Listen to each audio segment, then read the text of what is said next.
First up, that male follower's reaction. It was pretty intense. It really was. What struck me was how absolute he was. He said, he could accept a woman who was divorced, maybe even had kids. Right. But living with a black man for a year, that was a definite no for him.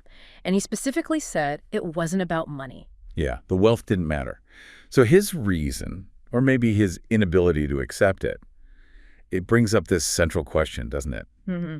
Does this mean women with that kind of dating history are seen as, I don't know, damaged goods or something, facing marriageability issues? It certainly suggests that for him and maybe others who think like him, it crosses some kind of line. It could tap into older ideas about lineage or cultural purity. Like a specific taboo being violated, more so than divorce. Possibly. It seems that way from his reaction, yeah. A boundary he just wouldn't cross. Okay.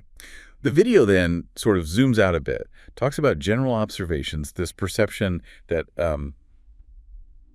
that it's somehow easy for foreigners to win over Chinese girls. Right, that perception. There's mention of viral videos showing really intense affection. So why might that perception exist?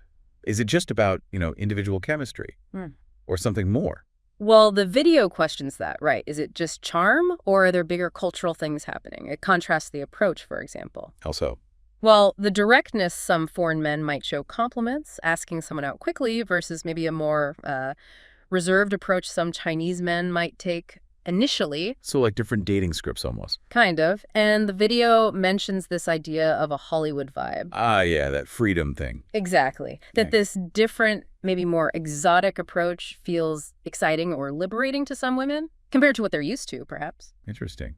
Could be that perceived boldness is seen as confidence, a break from tradition. It could be interpreted that way, definitely. A mix of maybe traditional expectations clashing with a desire for something different. But then, the conversation takes a really sharp turn. Yeah, it gets into the darker side. Scams, exploitation, very serious stuff. That story about Livia back in 2004. Wow. Losing her savings, getting pregnant, contracting HIV. After moving abroad for a man she met online who then just vanished. It's just awful. A really stark reminder of the risks, isn't it?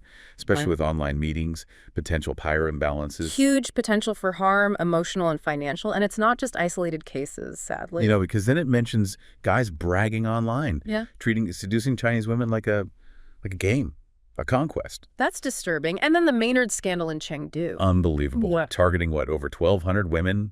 Secret recordings, and then selling a guide on how to do it. How to seduce Chinese girls at will.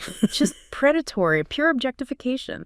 Treating women like trophies, it really fuels that awful perception of ease, doesn't it? It absolutely does.